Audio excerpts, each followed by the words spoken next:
आइए हम और आप बिजनेस फाइनेंस से जुड़े हुए यूजीसी नेट कॉमर्स में आए हुए प्रीवियस ईयर क्वेश्चंस को प्रैक्टिस करने जा रहे हैं। 2019 यूजीसी नेट दिसंबर में आया हुआ एक क्वेश्चन है, which of the following is not a method for calculating और ascertaining the amount of purchase consideration? Net payment method, net asset method, cross receipt method, share exchange method.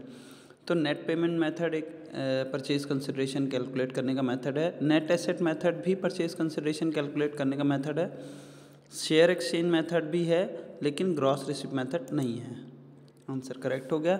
Date finance is the cheaper source of finance because of, जो ऋण से loan लेने का method है, debenture से हो या loan लेकर पैसे इकट्ठा करना हो, वह एक सस्ता सोर्स ऑफ फाइनेंस है।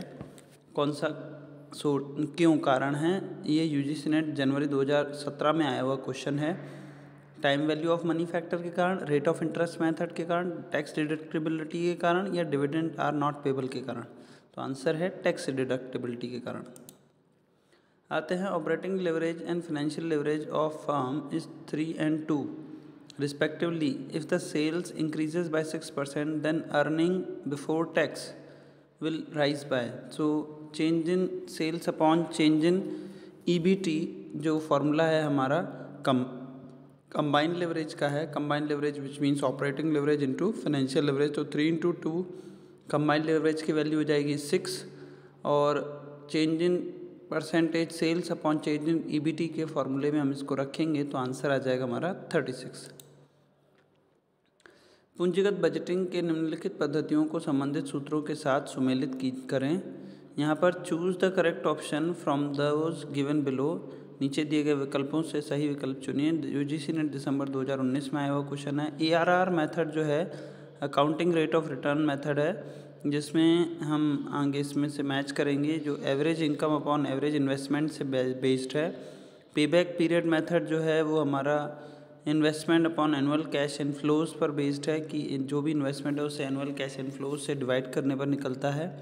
और NPV जो है present value of cash outflow minus present value of cash inflow. और प्रॉफिटेबिलिटी इंडेक्स है वो है present value of cash outflows upon present cash value of inflows upon present value of cash outflows से निकलता है।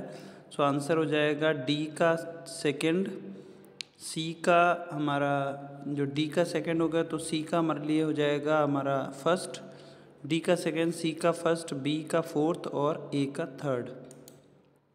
आगे आते हैं, विच of the following source of finance has a implicit cost of capital? ऐसा कौन सा सोर्स ऑफ फाइनेंस है जिसके लिए पेमेंट तो नहीं करना पड़ता है, लेकिन एक उसकी अपॉर्चुनिटी कॉस्ट बेस्ड कॉस्ट होती है? तो equity share capital, preference share capital, debenture या रिटेन्ड अर्निंग। आंसर होगा रिटेन्ड अर्निंग। Thank you.